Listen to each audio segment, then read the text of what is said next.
Здравейте и добре дошли в моето най-ново видео. Днес ви каня на едно за мен малко по-специално място, а именно нашата тераса. И тъй като една част от моите видеа са именно насочени към това какво бихме могли да си отглеждаме на терасата, и това е основно мое хоби в последните няколко години.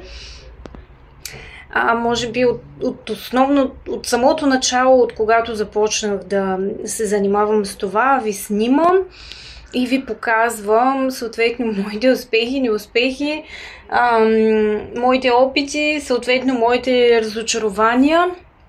Тази година обаче не мога да пропусна да не ви споделя. През основните 3 или 4 години, в които се опитвам да засадя марули на терасата, тази година е наистина изключително голям успех и бум, така че няма как да не ви си похваля.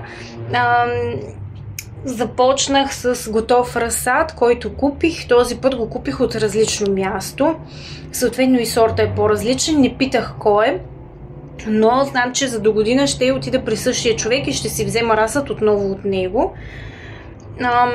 Съвсем по-различно изглеждат тази година, съвсем по-големи са и се надявам, че с двете подобрения, които направих по време на миналогодишния ми несполучлив опит, миналата година салатите имаха много горчив вкус.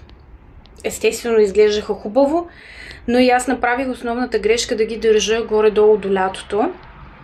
Това, което четох, е, че марулите не обичат особено много слънцето.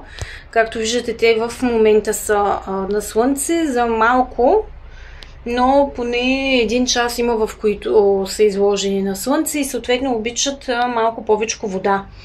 Пръста не трябва да изсъхва. Така че този съвет, който ми даде човека, от когото ги купих, това и направих. Съответно сега, когато ги нарежа, ще видим дали е сполучливо и дали следващата година няма да се опитам да сложа някакъв вид ограничения, в които да не достига слънчевата светлина въобще до тях. Но нека да видим как са тази година. Изключително доволна съм, това мога да кажа. Имахме доста добър успех.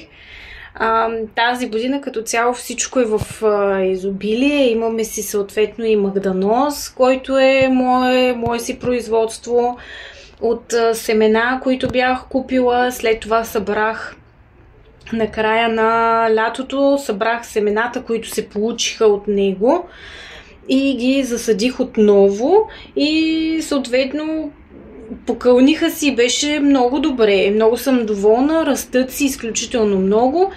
Имат все още някои забележки, към които ще се опитам до година да подобря, но в крайна сметка съм доволна и от тях. Имам съответно лук пера, които ще си отрежем също и ще подготвим нашата трапеза, защото днеска е специален празник за нас. Великден, така че Христос воскресе на всички, които ще ме гледат. Благодаря ви, че сме заедно, благодаря ви, че сте с мен в това мое начинание. Надявам се да успея да ви подтикна, вие самите да пробвате и да се опитате, защо не. Естествено, всяко начало е трудно, но с желание, упоритост всичко се постига. Така че сега ще ви направя съпричастни на всичко, което ще направим днес. Първото и основно нещо е да ги отрежем и вече да се приготвим с самата салата и с нашата празнична вечеря. Оставям ви сега да изгледате видеото на спокойствие. Благодаря ви и до скоро!